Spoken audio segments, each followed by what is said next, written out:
నమస్తే, welcome to great Andhra. మనతో పాటు ఉన్నారు సీనియర్ పొలిటికల్ అనలిస్ట్ జిఆర్ మహర్షి గారు. నమస్తే సార్. నమస్తే అమ్మా. సార్, నిన్న జగన్ గారు ప్రెస్ మీట్ పెట్టి ఒక దాదాపు 2 గంటల పాటు ఆయన సుదీర్ఘ ప్రసంగం ఇచ్చారు. అంటే అందులో ముఖ్యంగా మాట్లాడింది అయితే బడ్జెట్ గురించి, బడ్జెట్ లెక్కలు వీటిలన్నిటి గురించి మనం ఎప్పటి నుంచో వింటున్నాం. వాళ్ళదొకటి వీళ్ళదొకటి లెక్క, అది మొత్తానికి తెగట్లేదు. సరే, దాని గురించి ఇంకొంచెం మాట్లాడడం జరిగింది. అండ్ మొన్న అసెంబ్లీ సమావేశాల్లో ప్రవేశపెట్టిన బడ్జెట్కి సంబంధించి కూడా అవన్నీ చెప్పారు. అప్పుల గురించి చెప్పుకున్న విషయాలు అయ్యి. సరే, ఇవన్నీ పక్కన పెట్టేసి మీడియాలో ఎక్కడ చూసినా నాకే దాదాపు ఒక 20 వీడియోలు కనిపించుంటాయి. అది కార్పొరేటర్కి ఎక్కువ, ఎమ్మెల్యేకి తక్కువ అని పవన్ కళ్యాణ్ అన్న మాటలు అవే ఎక్కడ చూసినా వైరల్ అవుతూ ఉన్నాయి. అంటే ఇంతసేపు అసలు మ్యాటర్ అంతా పక్కకు పోయి ఇది ఒకటే కనిపిస్తుంది. సోషల్ మీడియా అలా ఉంది, జనాల మైండ్ సెట్ అలా అయిపోయింది, అసలు విషయాన్ని వదిలేశారు. ఇది ఒక రకంగా జగన్ గారు అంతసేపు దాని గురించి మాట్లాడిన విషయాన్ని వదిలేశారు కాబట్టి అది నష్టం ఈయనకే కావచ్చు కదా తిరిగి. అంటే జగన్ గారు ఏం చేస్తున్నారంటే సీరియస్గా మాట్లాడుతున్నప్పుడు అనవసరంగా ఇలాంటి పాసింగ్ కామెంట్స్ చేయడం వల్ల సబ్జెక్టు డైవర్ట్. ఇప్పుడు వీళ్ళకు కూడా తెలుగుదేశం వాళ్ళకి ఏమిటి, హాయిగా పవన్ కళ్యాణ్ మీద ఆయన అన్నాడు కాబట్టి కార్పొరేటర్కి ఎక్కువ, ఎమ్మెల్యేకి తక్కువ, దాని మీద ఏదేదో మాడతారు. నువ్వెంత గెలిచినావు, మేము ఎన్ని గెలిచినావు, ఇవన్నీ మాడతారు. ఇది ఈజీ కౌంటర్ ఇవ్వడం. కానీ ఆయన అడిగిన ప్రశ్నలు కొన్ని ఉన్నాయే, ఈ బడ్జెట్కి కానీ కేటాయింపులకు కానీ, దానికి సమాధానం ఇవ్వడం కష్టం. ఎందుకంటే దానికి సమాధానం ఇవ్వాలంటే లెక్కలు చూపించాలి. లెక్కలు ఏమైనా మన దగ్గర లేవు కదా. అందుకని దానికి సమాధానం ఇప్పుడు ఏమిటంటే ఈజీగా డైవర్షన్ పాలిటిక్స్ అంటారు. వీళ్ళు ఎప్పుడు చెప్తూ ఉంటారు, జగన్ గారు డైవర్షన్ పాలిటిక్స్ అంటూ ఉంటారు కదా. ఈ డైవర్షన్ పాలిటిక్స్ లేకుండా ఉండాలి అంటే ముందు జగన్ గారు కూడా తన స్పీచ్లోనే ఇట్లాంటివన్నీ మానేయాలి. చంద్రబాబు మోసగాడు, పవన్ కళ్యాణ్కి తెలియదు, దత్తపుత్రుడు, లేదంటే నేను పలావు పెడతా ఉంటే వాళ్ళు బిర్యానీ. అసలు పలావు బిర్యానీ అనేది చాలా విసుగొచ్చేస్తాం జనానికి. మీరెవరు పలావు పెట్టడానికి, బిర్యానీ పెట్టడానికి? జనం ఏమైనా బిచ్చగాళ్ళ? మీరు స్కీములతోనే ప్రభుత్వాలు రన్ చేయదలుచుకున్నారా ఏంది? మీ స్కీముల వల్ల జనము నిజంగా లబ్ధి పొంది ఉంటే మళ్ళీ మిమ్మల్ని ఎందుకు ఓడిచ్చారు? వాళ్ళ స్కీముల్ని నమ్మి జనం నిజంగా వాళ్ళకి ఓట్లు వేసి ఉంటే ఇప్పుడు నెక్స్ట్ వాళ్ళని ఓడించాలి కదా. ఇద్దరు అదే చెప్తున్నారు. అప్పుడు ఆయన అధికారంలో ఉన్నప్పుడు చంద్రబాబు గారు అన్నది అదే, మీ పాకెట్లోంచి అన్న తీస్తున్నారా అని. కానీ ఆ అధికారంలో ఉన్నప్పుడు ఏమంటారు, ఆపోజిట్లో ఉన్నప్పుడు అలా అంటారు. నేను కష్టపడి నేను ఇస్తున్నాను అంటున్నారు. ఇద్దరు సేమ్ మాట. ఇద్దరు అప్పులు చేసే కదా ఇస్తున్నారు. లక్షల కోట్ల అప్పులు తెచ్చి పెట్టారు కదా జనాన్ని ఎత్తిన. కాబట్టి సీరియస్నెస్ పోతూ ఉంది ఇలాంటి వాటి వల్ల. అంటే జనానికి కావాల్సింది కూడా అదే. పవన్ కళ్యాణ్ మీద ఆయన చేసిన కామెంట్ మీదే చర్చ నడుస్తూ ఉంది. కానీ ఆయన అడిగిన ప్రశ్నలు చాలా ఉన్నాయి కదా అని ఎవరు పెట్టుకోరు. ఇప్పుడు ఆయన ఏమంటున్నాడు, నిరుద్యోగులకు ఏడాదికి 36,000 చొప్పున భృతి, అంటే నెలకు 3,000 రూపాయలు.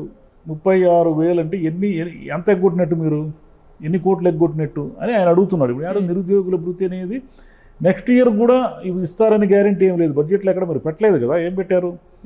ప్రతి మహిళకు ఆడబిడ్డ నిధి ఏడాదికి 18,000. అదేమైంది తెలియదు. దాని ప్రకారం అయితే కొన్ని వేల కోట్లు కావాలి. ఉచిత బస్సు హామీలు పూర్తిగా ఎగ్గొట్టారు. దానికి ఏదో 3,000 కోట్లు కావాలి. అది కూడా దాని మీద కూడా ఎవరు మాట్లాడడం లేదు. తల్లికి వందనం, అన్నదాత సుఖీభవ, దీపం పథకాలకు అరకొర కేటాయింపులు చేశారు. మీరు అరకొర కేటాయింపులు చేయడం వల్ల మీరు ఆ పథకాలన్నింటిలో కోత పెడతారు. అది గ్యారంటీ. దీనికి సమాధానం చెప్పాలి కదా. వీళ్ళు మేము ఇస్తున్నాం అంటున్నారు. కానీ అరే బడ్జెట్లో మీరు పెట్టింది ఎంత, మీరు ఇవ్వబోయే జనం ఎంతమంది? పెన్షన్లకు బడ్జెట్లో 5,000 కోట్ల మేరకు కోత విధించారు. ఇప్పటికే 4 లక్షల పెన్షన్లు ఎత్తివేశారు అనేది ఈయన ఆరోపణ. మరి దీనికి సమాధానం చెప్పాలి కదా. లేదు, మేము ఎత్తివేయలేదు, 4 లక్షల పింఛన్లు ఎత్తివేయలేదు, 5,000 కోట్లు కోత పెట్టలేదు అనే దానికి వాళ్ళకి సమాధానం చెప్పాలి. సమాధానం చెప్పాలంటే ఏమిటి? ఆ బడ్జెట్లో అది చూపించాలంటే లెక్కలు కదా. లెక్కల్ని మాయ చేసి ఎట్లా చేస్తారు బడ్జెట్ని? సూపర్ 6 హామీలకు ఏడాదికి 79,867 కోట్లు అవసరం.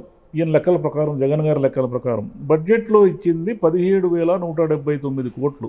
అంటే ఎంత లోటు ఉంది? 60,000 కోట్లు లోటు ఉంది. 60,000 కోట్ల లోటుని ఎలా పూడుస్తారు? వైసీపీ వాళ్లకు పథకాలు ఇవ్వద్దు, ఏ పనులు చేయొద్దు అని మీరు ఎలా చెప్తారు? ఈయన అడిగిన క్వశ్చన్స్. ఈ క్వశ్చన్స్ అన్నీ కూడా పక్కకి వెళ్ళిపోయి పవన్ కళ్యాణ్ కార్పొరేటర్కి ఎక్కువ, ఎమ్మెల్యేకి తక్కువ అనే దాని మీద వచ్చింది. టాపిక్ అంతా ఆడ నడుస్తూ ఉంది. ఈయన అడిగిన ప్రశ్నలన్నీ కూడా ఆడబిడ్డ నిధిని ఈయన ఏమంటాడంటే 1,80,00,000 మందికి మీరు ఏడాదికి 32,400 కోట్లు ఇవ్వాలి లెక్కల ప్రకారం. మరి 2 బడ్జెట్లలోనూ మీరు గుండు సున్నా ఇచ్చారు. రాష్ట్రంలో 20 లక్షల మంది యువతకు 3,000 రూపాయలు ఇస్తానన్నారు కదా మీరు. ఇప్పుడు ఈ లెక్కన 7,200 కోట్లు ఇవ్వాలి. ఎప్పుడు ఇస్తారు? ఉచిత బస్సుకు 3,500 కోట్లు అవుతుంది. దీనికి ఏం చెప్తారు? 50 ఏళ్లకే పింఛన్ అన్నారు కదా, దాని ప్రకారం 20 లక్షల మందికి 9,600 కోట్లు ఇవ్వాలి. మీరు ఎక్కడిచ్చారు? బడ్జెట్లో ఏం చూపించారు? తల్లికి వందనానికి మీరు 13,112 కోట్లు ఇవ్వాలి, కానీ 8,276 కోట్లే ఇచ్చారు. అది మొదటి ఏడాది ఎత్తివేసి. అన్నదాతకి 10,717 కోట్లు కావాలి, కానీ మీరు 6,300 కోట్లే కేటాయించారు. మరి మిగతా వాళ్ళని ఏం చేస్తారు? అంటే అందరినీ కోసేస్తారని అర్థం. అంటే లబ్ధిదారుల కోత. 1.59 కోట్ల యాక్టివ్ డొమెస్టిక్ గ్యాస్ కనెక్షన్లకు గాను 3 గ్యాస్ సిలిండర్ల చొప్పున ఏడాదికి 4,000 కోట్లు అవసరము. మీరు తొలి బడ్జెట్లో 865 కోట్లు, మిగతా బడ్జెట్లో 2,600 కోట్లు మీరు కేటాయించారు. అంటే 1,00,000 మందికి మీరు ఎగనామం పెట్టదలుచుకున్నారు. ఇవి ఆయన అడిగిన క్వశ్చన్స్. ఈ క్వశ్చన్స్కి ఎవరైనా ఎక్కడైనా సమాధానం చెప్పారా? ఏమంటున్నారు? లోకేష్ గారు కూడా నిన్నేమన్నారా? మేము అమ్మకు వందనం ఇస్తున్నాము, జూన్ నుంచి మేము డిఎస్సి వేస్తున్నాము. ఆయన ఏమన్నా సిపిఎస్ రద్దు చేశాడా? సంపూర్ణ మద్య నిషేధం చేశాడా? ఆయన ఆ క్వశ్చన్స్ వేస్తున్నాడు. కానీ లేదు, మేము అమ్మకు వందనం ఈ బడ్జెట్లో ఇంతమందికే ఇస్తున్నాము, ఈ లెక్కలు మా దగ్గర ఉన్నాయి, ఇన్ని లక్షల మంది అర్హులు దానికి అని ఏం చెప్పలేదు.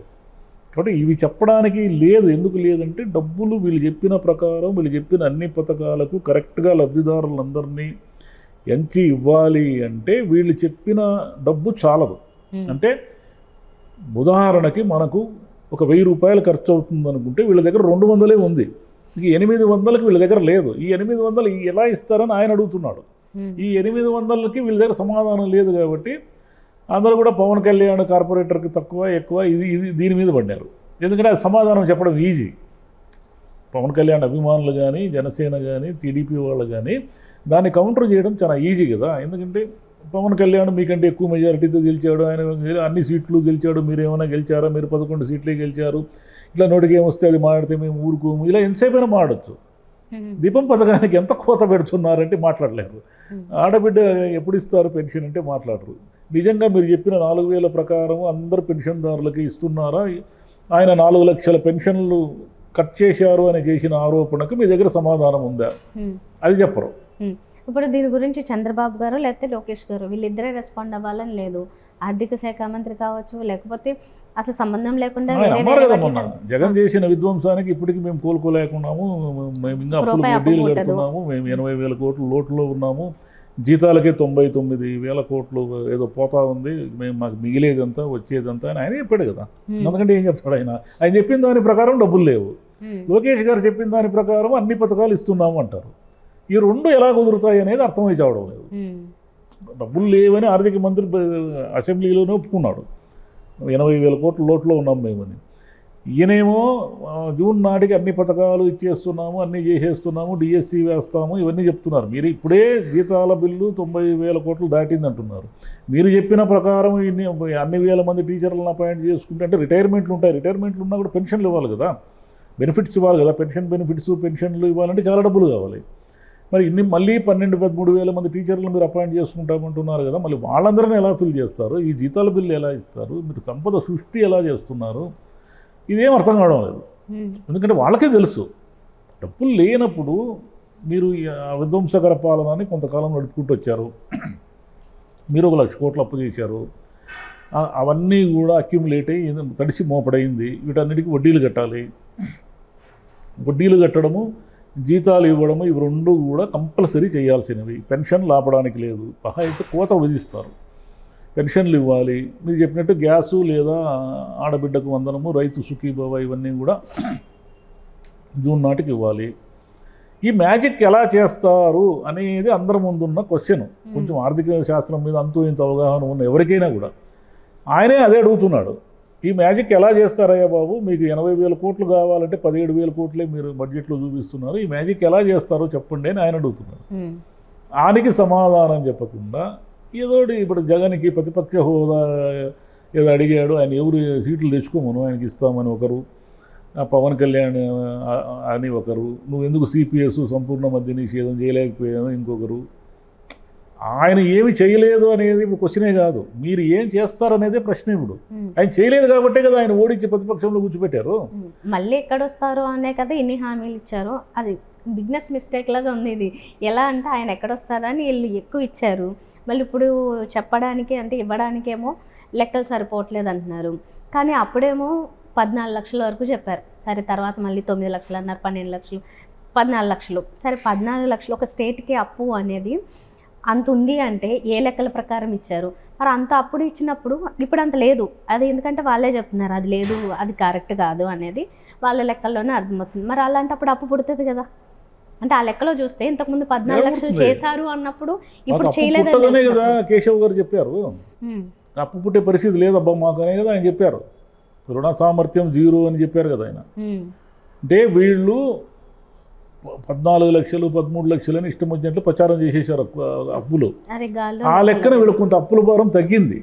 వాస్తవానికి అంత అప్పులు లేవని మీరే చెప్పారు కదా బడ్జెట్లో. అంత అప్పులు మీకు అప్పుల భారం 14 లక్షల కోట్లని మీరు గెస్ చేసినప్పుడే మీరు ఇన్ని పథకాలు అనౌన్స్ చేశారు. కానీ మీరు ఇప్పుడు మీకు అప్పు తగ్గినప్పుడు ఈ పథకాలు ఇవ్వడానికి ఏమిటి అనేది క్వశ్చన్. వాళ్ళ లెక్కల ప్రకారమే ఇవ్వాలి. ఆర్థిక మంత్రి ఏమంటున్నాడు? 0 రుణ సామర్థ్యం మా దగ్గర లేదు, డబ్బులు పుట్టవు, మేము లోట్లో ఉన్నామని ఆయన చెప్పేస్తున్నాడు. మీరేమో జూన్ నాటికి అవి ఇస్తామని చెప్తున్నారు. చంద్రబాబు నాయుడు గారేమో 1,00,000 కోట్లు ఎంఓయూలు చేసుకున్నాము, ఒక 6 లక్షల కోట్లు పెట్టుబడులు వస్తున్నాయని ఆయన చెప్తున్నాడు. ఇవన్నీ ఎక్కడ మ్యాచ్ కావడం లేదు. ఒకరి మాటలకి ఇంకొకరి మాటలకి ఎక్కడ మ్యాచ్ కావడం లేదు. జగన్ గారు కూడా ఏమిటంటే ఇంకా ఎంతసేపు పవన్ కళ్యాణ్ దత్తపుత్రుడు ఆయన ఇది ఎక్కువ ఈ ఎద్దేవాళ్ళు మానేసి ఆయన కూడా పలావు బిర్యానీ ఇవన్నీ మానేసి అంటే ఆయన క్వశ్చన్ అడిగారు కదా, క్వశ్చన్ అడిగారు కాబట్టి అవును అంటే ఆయన అన్నాడు ఆయన ఉంటే పోయేది. ఆయన కార్పొరేటర్కి ఎక్కువ ఎట్లా ఎక్కువ ఎమ్మెల్యే తక్కువ? ఆయన మొదటిసారి ఎవరైనా మొదటిసారి కదా గెలిచేది. పవన్ కళ్యాణే కాదు కదా, మీరు కూడా మొదటిసారి గెలిచిన సందర్భం ఒకటి ఉంటుంది కదా. మీరు రాజశేఖర రెడ్డి గారు కుమారుడు కాబట్టే కదా ఆ రోజు గెలిచారు మీ నియోజకవర్గాలు ఈజీగా. పవన్ కళ్యాణ్ అయినా ఎక్కడో తనకు సంబంధం లేని చోటు ఎక్కడెక్కడో నిలబడి గెలిచాడు. కాబట్టి గెలుపు ఓటములు ఎవరికైనా సాధ్యమో అసాధ్యమో. గెలిచిన వాళ్ళని ఎద్దేవా చేయడం అనేది వీళ్ళకి కూడా కరెక్ట్ కాదు. మీరు ముందు జనంలో ఉండండి, అసెంబ్లీకి పోండి, ఆ పనులు చేయరు వీళ్ళు. ఎంతసేపు మీడియాలో క్వశ్చన్ చేస్తాం, మేము మీడియాలో క్వశ్చన్ చేస్తాం, చంద్రబాబు డబ్బులు ఎగ్గొట్టేస్తాడు, చంద్రబాబు మోసం చేసేస్తాడు, చంద్రబాబు మోసాలని జనం గ్రహించేసి మనకి ఇచ్చేస్తారు నెక్స్ట్ టర్మ్ అని ఈ భ్రమంలోనే ఉన్నారు వీళ్ళు. మూడో ప్రత్యామ్నాయం అంటూ వస్తే ఏ కారణాల వల్లైనా జనసేన అనేది గట్టిగా మూడో ప్రత్యామ్నాయంగా వస్తే వైసీపీకి చాలా దెబ్బ. ఒకవేళ పవన్ కళ్యాణ్ నిజంగానే తన పార్టీని డెవలప్ చేయాలనుకుని థర్డ్ ఫ్రంట్గా కనుక థర్డ్ మ్యాన్గా కనుక వస్తే వైసీపీకి పక్కన పెడతారు జనాలు. వీళ్ళు తెలియడం లేదు, మేము కాక ఇంకెవరు ఉన్నాం ఆల్టర్నేటివ్ అనే భ్రమలో ఉన్నారు వీళ్ళు. మీరు గత 5 ఏళ్ళు మీరు చేసిన తప్పులు ఒకసారి కూడా సమీక్షించుకోరు. మీరు ఎంతసేపు చంద్రబాబు నాయుడు తప్పులు చేస్తాడనేది మీ ఆలోచన. మీరు జనంలో ఉండడం మానేశారు, అసెంబ్లీకి పోరు, మీ ఎమ్మెల్యేలు ఏడుండారో తెలియదు, కానీ మీరు పోరాటం చేస్తాం అంటూనే ఉంటారు. ఏం పోరాటం చేశారు 9 నెలలుగా? మీరు ఏమీ చేయలేదు. మీరు ఊరికి మీ వాళ్ళని అరెస్ట్ చేస్తే అప్పుడప్పుడు పోయి జైల్లో కలుస్తున్నారు, కానీ అంతకుమించి మీరు ఏం చేశారు? ఇప్పుడు సార్ అసలు వాళ్ళ గొడవ వీళ్ళ గొడవ వదిలేసి మామూలుగా ఆలోచిస్తే వీళ్ళకి ఏంటంటే రెండేళ్ళు అయిపోయిన తర్వాత పథకాలు అమలు చేస్తారా అంటే ఏవైతే హామీలు ఇచ్చారో అవి ఇస్తారా?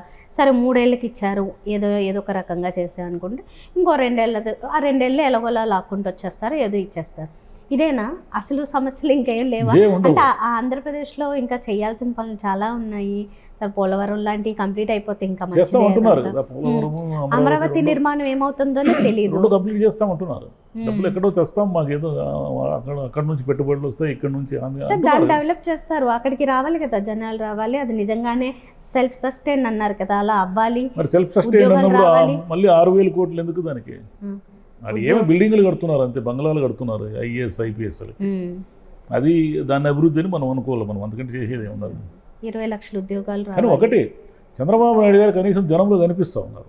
పోయినసారి ఈయన కనపడక కదా తన పార్టీని నాశనం చేసుకున్నాడు. పోయినసారి ఇక్కడ ఎవరికి కనిపించాడు? మీడియాకి లేదు, ఎవరికి లేదు. అమరావతిలో తాడేపల్లి నుంచి ఆయన బయటికే వచ్చింది లేదు. మళ్ళీ చంద్రబాబు నాయుడు గారు మంచో చెడు ప్రతి పరిలోనూ ప్రతిరోజు ఏదో ఒక చోట జనంలో కనిపిస్తున్నారు. మరి ముఖ్యమంత్రి అంటే కనిపించాలి కదా. కనబడకుండా నేను ఎక్కడో ఉంటాను, నేను ఊరికే సంతకాలు పెట్టేసి అప్పుడప్పుడు వచ్చి బటన్ నొక్కుతానంటే అది కుదురుతుంది. వీళ్ళు తమ తప్పుల నుంచి నేర్చుకోకపోతే వీళ్ళకి ఎప్పటికైనా ముప్పే. చంద్రబాబు నాయుడు తప్పులు చేయొచ్చు కూడా, పథకాలు ఇవ్వలేకపోవచ్చు కూడా, కానీ కంపేర్ చేసుకుంటారు కదా. మీ పథకాలే మిమ్మల్ని గెలిపిస్తాయని భ్రమ నుంచి బయటకు వస్తే తప్ప వైసీపీకి విముక్తి లేదు. రైట్. ఓకే, మరి ఇప్పటికైనా అసలు విషయం మీద స్పందిస్తారా, లేకపోతే దీంతో సరిపెట్టేసి అలా వెళ్ళిపోతుందా? అంటే ఏదో ఒకటి వాళ్ళకి చిన్నది ఏదో దొరికితే దాని మీద మాడుతుంటాం. Right. Okay sir, thank you. Thank you.